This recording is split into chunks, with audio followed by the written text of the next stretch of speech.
I'd like to tell you about the strangest secret in the world. Some years ago, the late Nobel Prize-winning Dr. Albert Schweitzer was being interviewed in London, and a reporter asked him, "Doctor, what's wrong with men today?" And the great doctor was silent a moment, and then he said, "Men simply don't think." It's about this that I want to talk with you. We live today in a golden age. This is an era that man has looked forward to, dreamed of, and worked toward for thousands of years. But since it's here, we pretty well take it for granted. We in America are particularly fortunate to live in the richest land that ever existed on the face of the earth, a land of abundant opportunity for everyone. But you know what happens? Well, let's take 100 men who start even at the age of 25. Do you have any idea what will happen to those men by the time they're 65? These 100 men who all start even at the age of 25 believe they're going to be successful. If you asked any one of these men if he wanted to be a success, he'd tell you he did. And you'd notice that he was eager toward life, that there was a certain sparkle to his eye, an erectness to his carriage, and life seemed like a pretty interesting adventure to him. But by the time they're 65, 1 will be rich. 4 will be financially independent. 5 will still be working. 54 will be broke. Now think a moment. Out of the 100, only 5 make the grade. Now why do so many fail? What has happened to the sparkle that was there when they were 25? What's become of the dreams, the hopes, the plans? And why is there such a large disparity between what these men intended to do and what they actually accomplished? When we say about 5% achieve success, we have to define success. And here's the best definition I've ever been able to find. Success is the progressive realization of a worthy ideal. If a man is working toward a predetermined goal and knows where he's going, that man is a success. If he's not doing that, he's a failure. Success is the progressive realization of a worthy ideal. Rollo May, the distinguished psychiatrist, wrote a wonderful book called Man's Search for Himself. And in this book he says, the opposite of courage in our society is not cowardice. It is conformity. And there you have the trouble today. It's conformity, people acting like everyone else without knowing why, without knowing where they're going. Now think of it. In America right now, there are over 18 million people 65 years of age and older. And most of them are broke. They're dependent on someone else for life's necessities. Now, we learn to read by the time we're 7. We learn to make a living by the time we're 25. Usually by that time, we're not only making a living, we're supporting a family. And yet, by the time we're 65, we haven't learned how to become financially independent in the richest land that has ever been known. Why? We conform. And the trouble is that we're acting like the wrong percentage group, the 95 who don't succeed. Now, why do these people conform? Well, they really don't know. These people believe that their lives are shaped by circumstances, by things that happen to them, by exterior forces. They're outer-directed people. A survey was made one time that covered a lot of men, working men, and these men were asked, why do you work? Why do you get up in the morning? 19 out of 20 had no idea. If you ask them, they'll say, well, everyone goes to work in the morning, and that's the reason they do it, because everyone else is doing it. Now let's get back to our definition of success. Who succeeds? The only person who succeeds is the person who is progressively realizing a worthy ideal. He's the person who says, I'm going to become this, and then begins to work toward that goal. I'll tell you who the successful people are. A success is the school teacher who's teaching school because that's what he or she wants to do. The success is the woman who's a wife and mother because she wanted to become a wife and mother and is doing a good job of it. The success is the man who runs the corner gas station because that was his dream. That's what he wanted to do. The success is the successful salesman who wants to become a top-notch salesman and grow and build with his organization. A success is anyone who is doing deliberately a predetermined job because that's what he decided to do deliberately. But only 1 out of 20 does that. That's why today there isn't really any competition unless we make it for ourselves. Instead of competing, all we have to do is create. You know, for 20 years, I looked for the key which would determine what would happen to a human being. Was there a key I wanted to know which would make the future a promise that we could foretell to a large extent?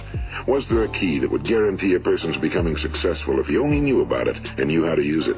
Well, there is such a key, and I've found it. Have you ever wondered why so many men work so hard and honestly without ever achieving anything in particular, and others don't seem to work hard and yet seem to get everything? They seem to have the magic touch. You've heard them say that about someone. Everything he touches turns to gold. And have you ever noticed that a man who becomes successful tends to continue to become successful? And on the other hand, have you noticed how a man who's a failure tends to continue to fail? Well, it's because of goals. Some of us have goals, some don't. People with goals succeed because they know where they're going. It's that simple. Think of a ship leaving a harbor, and think of it with the complete voyage mapped out and planned. The captain and crew know exactly where it's going and how long it'll take. It has a definite goal. Now, 9,999 times out of 10,000, it will get to where it started out to get. Now let's take another ship, just like the first, only let's not put a crew on it or a captain at the helm. Let's give it no aiming point, no goal, no destination. We just start the engines and let it go. I think you'll agree with me that if it gets out of the harbor at all, it will either sink or wind up on some deserted beach, a derelict. It can't go anyplace because it has no destination and no guidance, and it's the same with a human being. Take the salesman, for example. There's no other person in the world today with the future of a good salesman. Selling is the world's highest paid profession, if we're good at it and if we know where we're going. Every company needs top-notch salesmen, and they reward those men. The sky's the limit for them. But how many can you find? Someone once said the human race is fixed, not to prevent the strong from winning, but to prevent the weak from losing. The American economy today can be likened to a convoy in time of war.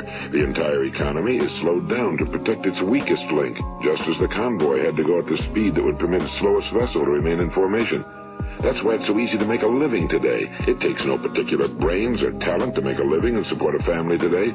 So we have a plateau of so-called security, if that's what a person's looking for. But we do have to decide how high above this plateau we want to aim. Now let's get back to the strangest secret in the world, the story that I wanted to tell you today. Why do men with goals succeed in life and men without them fail? Well, let me tell you something which, if you really understand it, will alter your life immediately. If you understand completely what I'm going to tell you from this moment on, your life will never be the same again.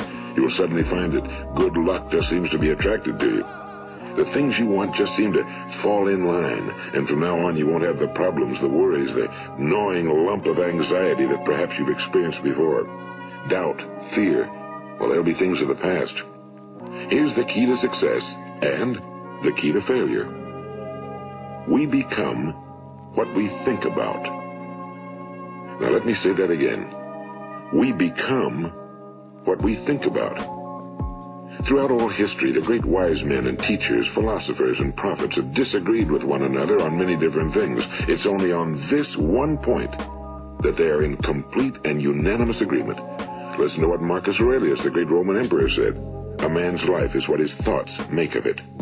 Disraeli said this, everything comes if a man will only wait. I've brought myself by long meditation to the conviction that a human being with a settled purpose must accomplish it, and that nothing can resist a will that will stake even existence for its fulfillment. Ralph Waldo Emerson said this, a man is what he thinks about all day long.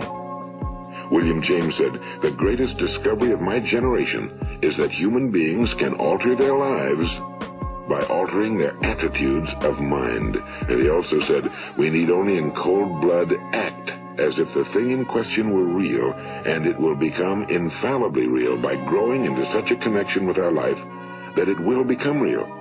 It will become so knit with habit and emotion that our interest in it will be those which characterize belief. And he also said, if you only care enough for a result, you will almost certainly attain it.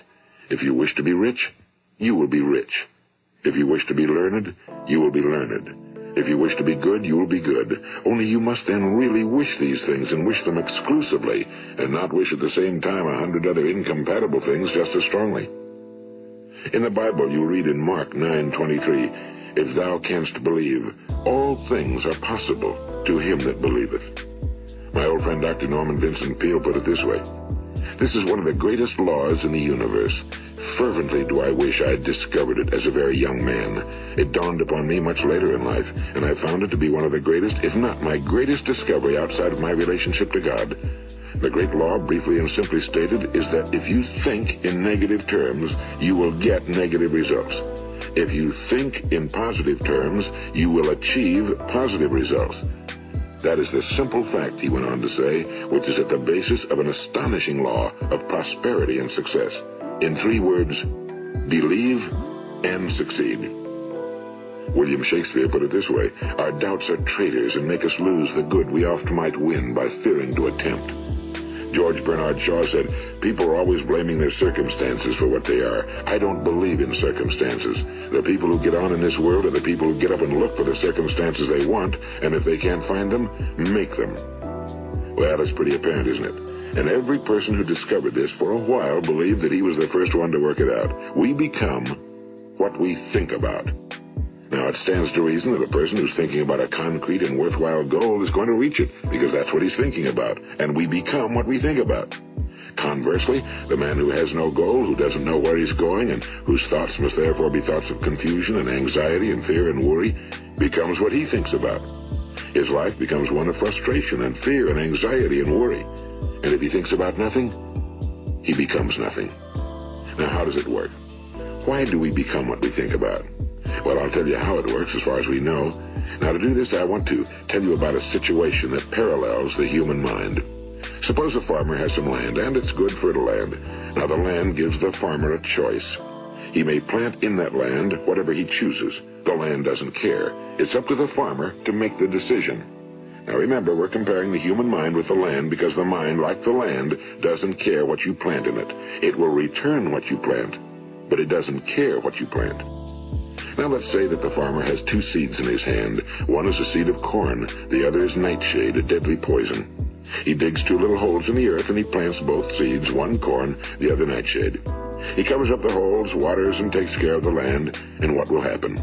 Invariably, the land will return what's planted. As it's written in the Bible, as ye sow, so shall ye reap. Now remember, the land doesn't care. It'll return poison in just as wonderful abundance as it will corn. So up come the 2 plants, one corn, one poison. Now the human mind is far more fertile, far more incredible and mysterious than the land, but it works the same way. It doesn't care what we plant. Success, failure. A concrete, worthwhile goal, or confusion. Misunderstanding, fear, anxiety, and so on. But what we plant, it must return to us. You see, the human mind is the last great unexplored continent on Earth. It contains riches beyond our wildest dreams. It will return anything we want to plant. Now, you might say, well, if that's true, why don't people use their minds more? Well, I think they figured out an answer to that one, too. Our mind comes as standard equipment at birth. It's free, and things that are given to us for nothing we place little value on. Things that we pay money for, we value. The paradox is that exactly the reverse is true. Everything that's really worthwhile in life came to us free. Our minds, our souls, our bodies, our hopes, our dreams, our ambitions, our intelligence, our love of family and children and friends and country, all these priceless possessions are free. But the things that cost us money are actually very cheap and can be replaced at any time. A good man can be completely wiped out and make another fortune. He can do that several times. Even if our home burns down, we can rebuild it. But the things we got for nothing, we can never replace. The human mind isn't used because we take it for granted. Familiarity breeds contempt. It can do any kind of job we assign to it, but generally speaking, we use it for little jobs instead of big, important ones. Universities have proved that most of us are operating on about 10% or less of our abilities. So decide now, what is it you want? Plant your goal in your mind. It's the most important decision you ever make in your entire life. What is it you want? Do you want to be an outstanding salesman? A better worker at your particular job? Do you want to go places in your company? In your community? Do you want to get rich? All you've got to do is plant that seed in your mind, care for it, work steadily toward your goal, and it will become a reality. It not only will, there's no way that it cannot. You see, that's a law, like the laws of Sir Isaac Newton, the laws of gravity. If you get on top of a building and jump off, you'll always go down. You'll never go up, and it's the same with all the other laws of nature. They always work. They're inflexible. Think about your goal in a relaxed, positive way. Picture yourself in your mind's eye as having already achieved this goal. See yourself doing the things you will be doing when you've reached your goal. Ours has been called the phenobarbital age, the age of ulcers and nervous breakdowns and tranquilizers, at a time when medical research has raised us to a new plateau of good health and longevity, far too many of us worry ourselves into an early grave trying to cope with things in our own little personal ways without learning a few great laws that will take care of everything for us. These things we bring on ourselves through our habitual way of thinking. Every one of us is the sum total of his own thoughts. He is where he is because that's exactly where he really wants to be, whether he'll admit that or not. Each of us must live off the fruit of his thoughts in the future, because what you think today and tomorrow, next month and next year, will mold your life and determine your future. You're guided by your mind. I remember one time I was driving through eastern Arizona and I saw one of those giant earth-moving machines roaring along the road at about 35 miles an hour with what looked like 30 tons of dirt in it. A tremendous, incredible machine. And there was a little man perched way up on top with the wheel in his hands guiding it. And as I drove along, I was struck by the similarity of that machine to the human mind. Just suppose you're sitting at the controls of such a vast source of energy. Are you going to sit back and fold your arms and let it run itself into a ditch? Or are you going to keep both hands firmly on the wheel and control and direct this power to a specific, worthwhile purpose? It's up to you. You're in the driver's seat. You see, the very law that gives us success is a two-edged sword. We must control our thinking. The same rule that can lead a man to a life of success, wealth, happiness, and all the things he ever dreamed of for himself and his family. That very same law can lead him into the gutter. It's all in how he uses it, for good or for bad. This is the strangest secret in the world.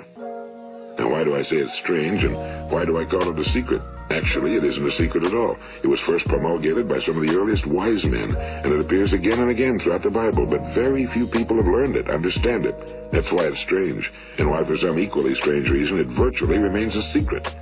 I believe that you could go out and walk down the main street of your town and ask one man after another what the secret of success is, and you probably wouldn't run into one man in a month who could tell you. Now, this information is enormously valuable to us if we really understand it and apply it. It's valuable to us not only for our own lives, but the lives of those around us, our families, employees, associates, and friends. Life should be an exciting adventure. It should never be a bore. A man should live fully, be alive. He should be glad to get out of bed in the morning. He should be doing a job he likes to do because he does it well. One time I heard Grove Patterson, the great late editor-in-chief of the Toledo Daily Blade, make a speech, and as he concluded his speech, he said something I've never forgotten. He said, "My years in the newspaper business have convinced me of several things. Among them, that people are basically good, and that we came from someplace, and we're going someplace. So we should make our time here an exciting adventure. The architect of the universe didn't build a stairway leading nowhere." And the greatest teacher of all, the carpenter from the plains of Galilee, gave us the secret time and time again. As ye believe, so shall it be done unto you. I've explained the strangest secret in the world and how it works. Now, on this side, I want to explain how you can prove to yourself the enormous returns possible in your own life by putting this secret to a practical test. I want you to make a test that will last 30 days. It isn't going to be easy, but if you'll give it a good try, it will completely change your life for the better. Now, back in the 17th century, Sir Isaac Newton, the English mathematician and natural philosopher, gave us some natural laws of physics which apply as much to human beings as they do to the movement of bodies in the universe. And one of these laws is that for every action, there is an equal and opposite reaction. Simply stated, as it applies to you and me, it means we can achieve nothing without paying the price. The results of your 30-day experiment will be in direct proportion to the effort you put forth. To be a doctor, you must pay the price of long years of difficult study. To be successful in selling, and remember that each of us succeeds to the extent of his ability to sell. Selling our families on our ideas, selling education in schools, selling our children on the advantages of living the good and honest life, selling our associates and employees on the importance of being exceptional people. To, of course, the profession of selling itself. But to be successful in selling our way to the good life, we must be willing to pay the price. And what is that price? Well, it's many things. First, it's understanding emotionally, as well as intellectually, that we literally become what we think about, that we must control our thoughts if we're to control our lives. It's understanding fully that as ye sow, so shall ye reap. Second, it's cutting away all fetters from the mind and permitting it to soar as it was divinely designed to do. It's the realization that your limitations are self-imposed and that the opportunities for you today are enormous beyond belief.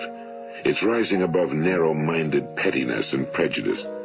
And third, it's using all your courage to force yourself to think positively on your own problem, to set a definite and clearly defined goal for yourself, to let your marvelous mind think about your goal from all possible angles, to let your imagination speculate freely upon many different possible solutions, to refuse to believe that there are any circumstances sufficiently strong to defeat you in the accomplishment of your purpose, to act promptly and decisively when your course is clear, and to keep constantly aware of the fact that you are, at this moment, standing in the middle of your own acres of diamonds, as Russell Conwell used to point out.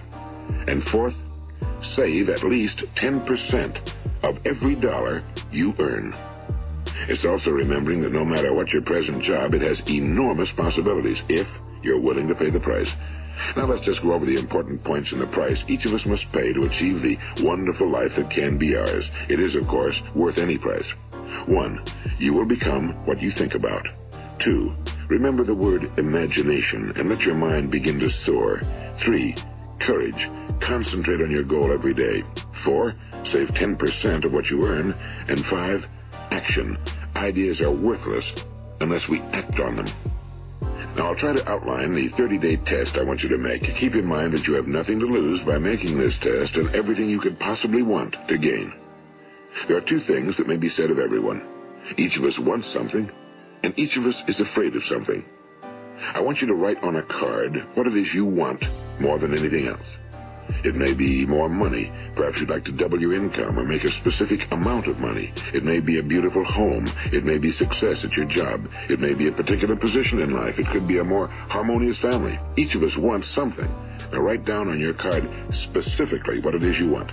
Make sure it's a single goal and clearly defined. You needn't show it to anyone, but carry it with you so that you can look at it several times a day. Think about it in a cheerful, relaxed, positive way each morning when you get up. And immediately you have something to work for, something to get out of bed for, something to live for. Look at it every chance you get during the day and just before going to bed at night. And as you look at it, remember that you must become what you think about, and since you're thinking about your goal, you realize that soon it will be yours. In fact, it's yours really the moment you write it down and begin to think about it. Look at the abundance all around you as you go about your daily business. You have as much right to this abundance as any other living creature. It's yours for the asking. Now we come to the difficult part. Difficult because it means the formation of what is probably a brand new habit, and new habits are not easily formed. Once formed, however, it will follow you for the rest of your life. Stop thinking about what it is you fear. Each time a fearful or negative thought comes into your consciousness, replace it with a mental picture of your positive and worthwhile goal. And there'll come times when you'll feel like giving up. It's easier for a human being to think negatively than positively. That's why only 5% are successful. You must begin now to place yourself in that group. For 30 days, you must take control of your mind. It will think about only what you permit it to think about.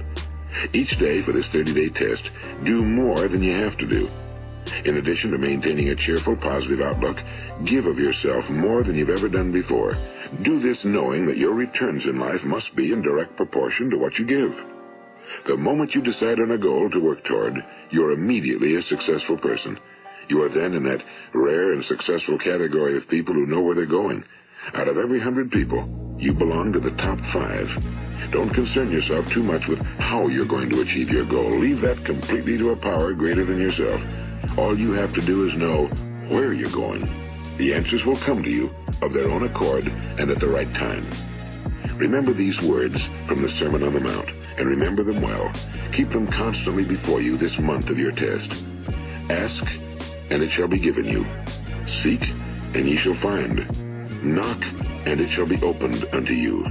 For every one that asketh receiveth, and he that seeketh findeth, and to him that knocketh it shall be opened. It's as marvelous and as simple as that. In fact, it's so simple that in our seemingly complicated world, it's difficult for an adult to understand that all he needs is a purpose and faith. For 30 days, do your very best. If you're a salesman, go at it as you've never done before, not in a hectic fashion, but with the calm, cheerful assurance that time well spent will give you the abundance in return you deserve and want. If you're a homemaker, devote your 30-day test to completely giving of yourself without thinking about receiving anything in return, and you'll be amazed at the difference it makes in your life. No matter what your job, do it as you've never done it before for 30 days. And if you've kept your goal before you every day, you'll wonder and marvel at this new life you've found. Dorothea Brand, the outstanding editor and writer, discovered it for herself and tells about it in her fine book, Wake Up and Live. Her entire philosophy is reduced to the words, act as though it were impossible to fail. She made her own test with sincerity and faith, and her entire life was changed to one of overwhelming success. Now, you make your test for 30 full days. Don't start your test until you've made up your mind to stick with it. You see, by being persistent, you're demonstrating faith. Persistence is simply another word for faith. If you didn't have faith, you'd never persist. If you should fail during your first 30 days, by that I mean suddenly find yourself overwhelmed by negative thoughts, you've got to start over again from that point and go 30 more days.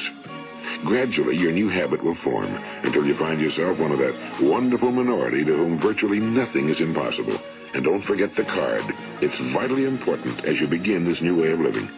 On one side of the card, write your goal, whatever it may be. On the other side, write the words we've quoted from the Sermon on the Mount. Ask, and it shall be given you. Seek, and ye shall find. Knock, and it shall be opened unto you.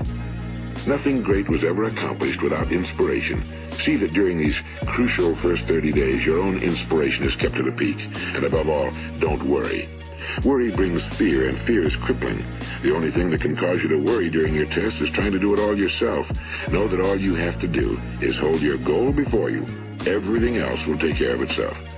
Remember also to keep calm and cheerful. Don't let petty things annoy you and get you off course. Now, since making this test is difficult, some will say, why should I bother? Well, look at the alternative.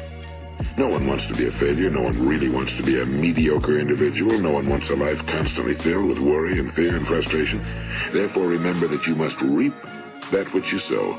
If you sow negative thoughts, your life will be filled with negative things. If you sow positive thoughts, your life will be cheerful, successful, and positive. Now, gradually, you will have a tendency to forget what you've heard on this recording. Play it often. Keep reminding yourself of what you must do to form this new habit. Gather your whole family around at regular intervals and listen to what's been said here. You know, most men will tell you that they want to make money without understanding the law. The only people who make money work in a mint. The rest of us must earn money. This is what causes those who keep looking for something for nothing or a free ride to fail in life. The only way to earn money is by providing people with services or products which are needed and useful. We exchange our time and our product or service for the other man's money. Therefore, the law is that our financial return will be in direct proportion to our service. Now, success is not the result of making money. Making money is the result of success, and success is in direct proportion to our service. Most people have this law backwards. They believe that you're successful if you earn a lot of money. The truth is that you can only earn money after you're successful. It's like the story of the man who sat in front of the stove and said to it, give me heat, and then I'll add the wood. How many men and women do you know, or do you suppose there are today, who take the same attitude toward life? There are millions. We've got to put the fuel in before we can expect heat. Likewise, we've got to be of service first before we can expect money. Don't concern yourself with the money. Be of service, build, work, dream, create. Do this and you'll find there's no limit to the prosperity and abundance that will come to you. Prosperity, you know, is founded upon a law of mutual exchange. Any person who contributes to prosperity must prosper in turn himself.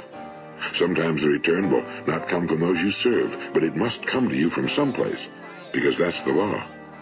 For every action, there is an equal and opposite reaction. As you go daily through your 30-day test period, remember that your success will always be measured by the quality and quantity of service you render, and money is a yardstick for measuring this service. No man can get rich himself unless he enriches others. Now, there are no exceptions to a law. You can drive down any street in America and from your car estimate the service that's being rendered by the people living on that street. Had you ever thought of this yardstick before? It's interesting. Some, like ministers and priests and other devoted people, measure their returns in the realm of the spiritual, but again, their returns are equal to their service. Once this law is fully understood, any thinking person can tell his own fortune. If he wants more, he must be of more service to those from whom he receives his return. If he wants less, he has only to reduce his service. This is the price you must pay for what you want. If you believe you can enrich yourself by deluding others, you can end only by deluding yourself. It may take some time, but just as surely as you breathe, you'll get back what you put out. Don't ever make the mistake of thinking you can avert this. It's impossible. The prisons and the streets where the lonely walk are filled with people who've tried to make new laws just for themselves. We may avoid the laws of man for a while, but there are greater laws that cannot be broken. An outstanding medical doctor recently pointed out 6 steps that will help you realize success. 1. Set yourself a definite goal. 2. Quit running yourself down. 3. Stop thinking of all the reasons why you cannot be successful and instead think of all the reasons why you can. 4. Trace your attitudes back through your childhood and try to discover where you first got the idea you couldn't be successful, if that's the way you've been thinking. 5. Change the image you have of yourself by writing out a description of the person you would like to be. And 6. Act the part of the successful person you have decided to become. The doctor who wrote those words is a noted West Coast psychiatrist, Dr. David Harold Fink. Do what the experts since the dawn of recorded history have told you you must do. Pay the price by becoming the person you want to become. It's not nearly as difficult as living unsuccessfully. Make your 30-day test, then repeat it again, and each time it will become more a part of you until you'll wonder how you could ever have lived any other way.